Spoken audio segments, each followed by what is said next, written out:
Hey, before I start this video, I want to share an indie animated series that my friend James is working on. It's called Manware. It's about a zombie apocalypse set in a far future where everybody has been cybernetically enhanced. So the zombie virus is actually a computer virus. The main characters, Olive, Ace, and Jay, are trying to solve the mystery of who made the virus and released it onto the masses.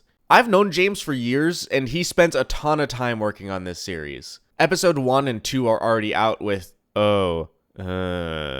honestly, this view count is a fucking travesty. Show this show some love. Watch episode 1 and 2, and episode 3 is coming out real soon. It might be out by the time this video is on YouTube. I don't know. There's links in the description. But first, Checkers continuity.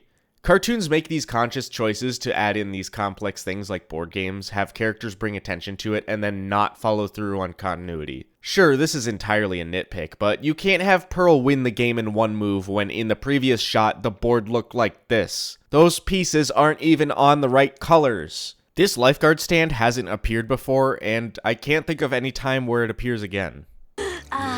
Feels good to lose. I certainly hope that's not the attitude you have during battle. Battle? The crystal gems don't battle, not anymore at least. They fight monsters, sure, but that's not a battle. That's practically hunting. We don't form Opal because you're difficult and a mess. We don't form Opal because you're uptight and... Guys! Season 1 really has Pearl and Amethyst at each other's throats for a majority of it. They were bickering in Tiger Millionaire, in Steven's Lion. Last episode was kind of an exception, but here it just seems like they hate each other. Pearl just called Amethyst a mess. She's not even sugarcoating it. What is Opal? Oh, it's the two of us, mashed together. Oh, fusion. Where do I even start when talking about a concept like this? Fusion is one of the most important plot devices in Steven Universe, and this episode introduces it as a way to make two gems more powerful, as we'll see later. It's kind of a one-to-one of how fusion works on Dragon Ball, but as the show goes on, it takes such a unique approach on the concept that I can't imagine any work of fiction being able to outdo this show, ever. I have so much to say about fusion as a whole, but I want to save it for when the show actually gets deeper into it. What is Opal? Notice that Steven says what is Opal instead of who is Opal. It's so interesting to think that this early on, he and any new viewers would have no idea that other gems could exist. Pearl gets the sand telekinesis power for this scene and only this scene. I don't know why it's here, it seems kind of redundant when she has hologram powers that can do the same thing. She's an ultra-powerful, stone-cold Betty. That part's me. And she's like, kinda tall. That part's Pearl. Pearl isn't that tall, taller than Amethyst, but like average, right? Ooh, did you bring me anything? Whoa, a rock! Thanks, Garnet! God, I fucking love Steven sometimes. A few people in the comments of the Serious Steven analysis pointed out that Garnet actually does store other things in her gems, just not as much as Pearl. I don't think these goggles are the same as that, though. These have to be summoned like her gauntlets or her shades. What was that? Is that an animation error? Hello? They're doing that thing where they pose when they exit the warp. Also, Steven's still floating in the warp because he's still not experienced with it yet. I never took a close look at it before, but they're not going to the top of this mountain, they're going to the top of this mountain in the background. So, when you fuse, do you turn into a giant woman?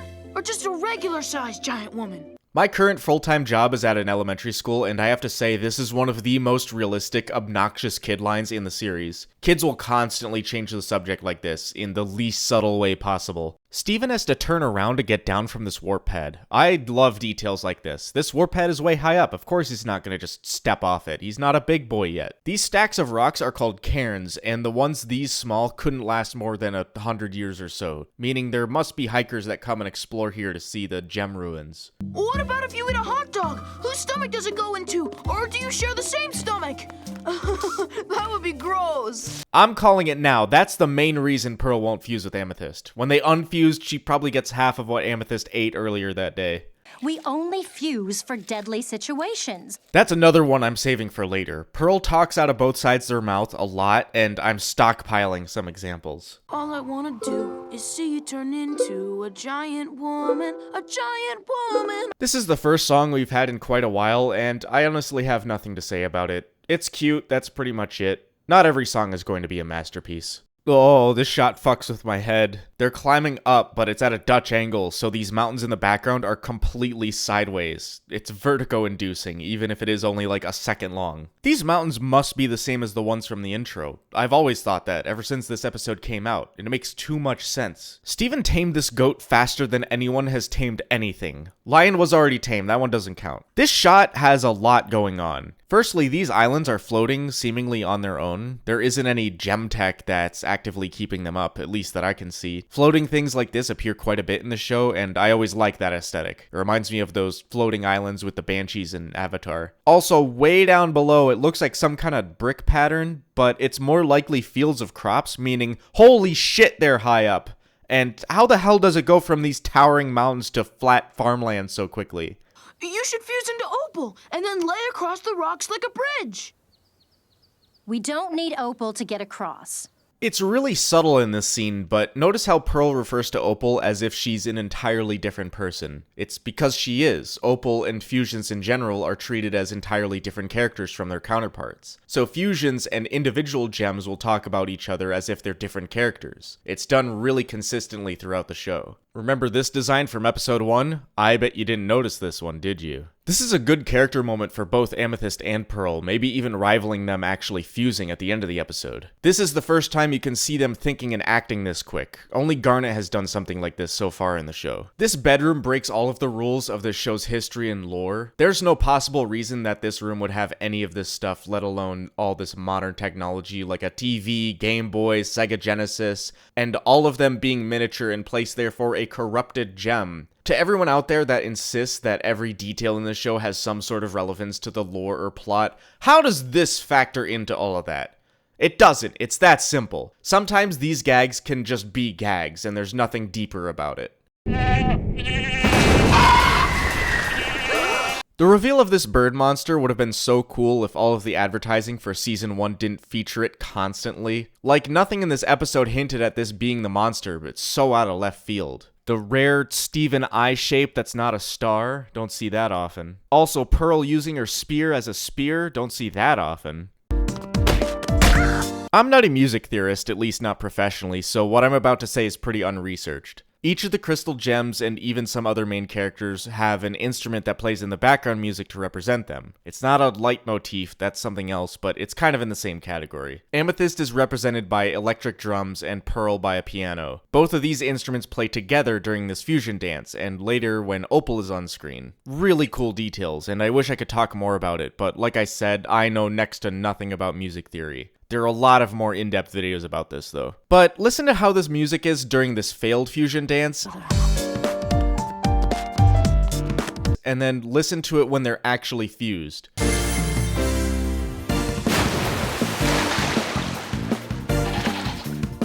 Opal's theme is like a full cohesive piece of music, while the other one sounds like two instruments playing next to each other, but not quite together. We interrupt this in-depth discussion of music theory to bring you Amethyst twerking. Don't know how that got past the Cartoon Network censors. Come on, guys, please stop fighting. If you can't get along with each other, I might never get to see your awesome fusion power. I love this joke. You'd think Steven would try to bring them together out of benevolence like he's done in previous episodes. But no, he's still on that shit he's been talking about all this episode. Remember how I mentioned hikers earlier? Yeah. How can you eat at a time like this? I don't know how I haven't mentioned it before, but they use this sound effect all the time. It's awesome. God, this reveal is so fucking cool. I don't know what I can say that hasn't already been said a billion times before. This scene is fucking awesome, and it's fusion. Fusion and action, that's all I want. I swear to God, this episode and this scene was the point of no return for me. This is when I decided to stay for the rest of it.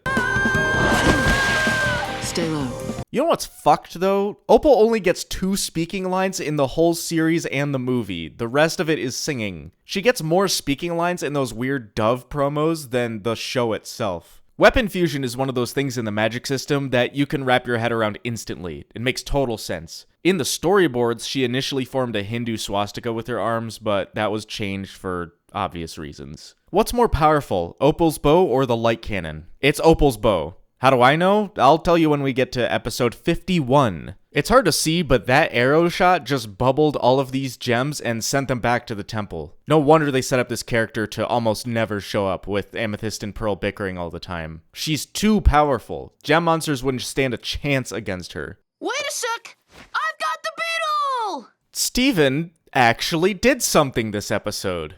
Opal didn't even consider it before leaving. Steven saved the day and it wasn't even contrived. The writers are firing on all cylinders with this one. And all I had to do was get eaten by a bird. There's another trailer line that's been burned into my psyche. Is it obvious? This is my favorite episode so far. I've had almost nothing negative to say about it, except the song. It's alright, but it's probably the least memorable part of this episode. It helps make the episode feel long as hell though. There's so much going on. It's so fast paced. It's amazing to think that this episode was only 11 minutes long. And of course, this episode introduces fusion, my favorite narrative device in the show and possibly all of fiction. That means this is the most important episode in the series so far. If you miss this episode, whenever fusion comes up later, you'll be in the dark. This episode is the perfect introduction to a concept like this. And if you want to see the next episode a week in advance, you can subscribe to my Patreon for just a couple bucks. Shout out to my journeyman patrons Fiore Army and Scala LD. Also, the Patreon is messed up. It's set to per video, and I'm trying to set it to per month, but support told me that it would be like that until the beginning of April. I don't know why it takes that long. Next episode, it might as well be your birthday. But go watch Manware in the meantime!